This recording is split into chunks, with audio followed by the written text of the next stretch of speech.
All right, so here's what I have. We're gonna make sage Parmesan crusted pork chops.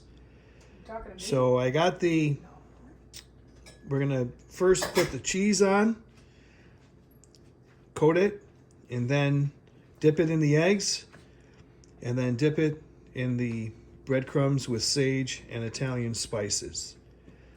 So I got the recipe here from Giada. I think that's how you pronounce her name, from the Food Network. So so here are the ingredients, and then here's the instructions that we're going to be using. So before we put it on the stove and cook it, we will have another portion of the video. All right, this is something a little bit different. I don't know how it's going to come out, but we're going to go ahead and give it a whirl. I'm going to dip it in the egg.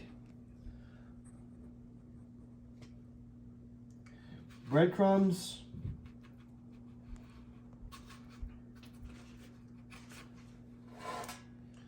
Pan seems to be holding okay. I was worried that the cheese would fall off.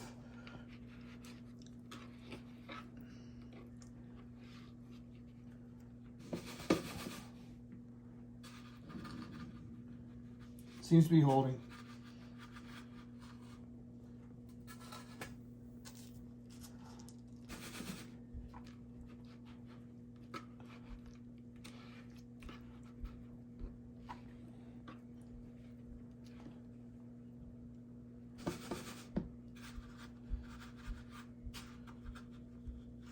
Okay, you can stop it now.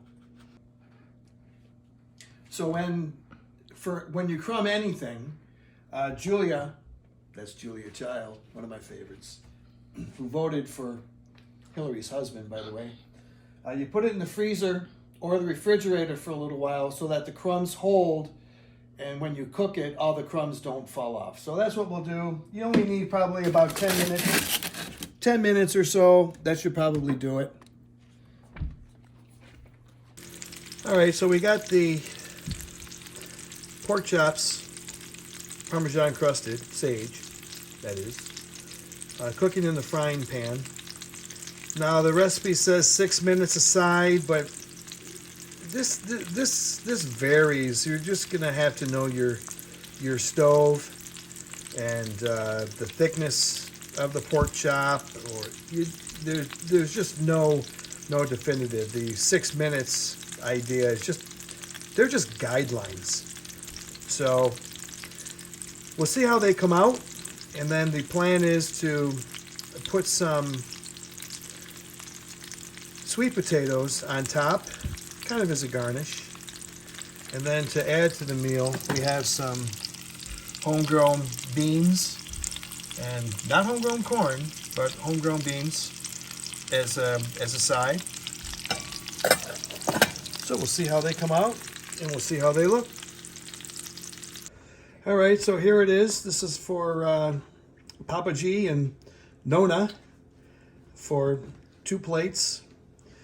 Our potential videographer is in the background. Anyways, we're going to sit down and enjoy this fine meal, and we'll see you in a couple of minutes. So here's what was left over. Half a pork chop, some beans and corn, fed 3 adults, and it was quite tasty, I have to admit. And so that was the end. I would say cooking the pork chops it took about 20 minutes. They're a little thicker than they have to be. I mean, you can always pound them down, but at any rate, everyone was full, and we'll see you sometime soon. Bye now.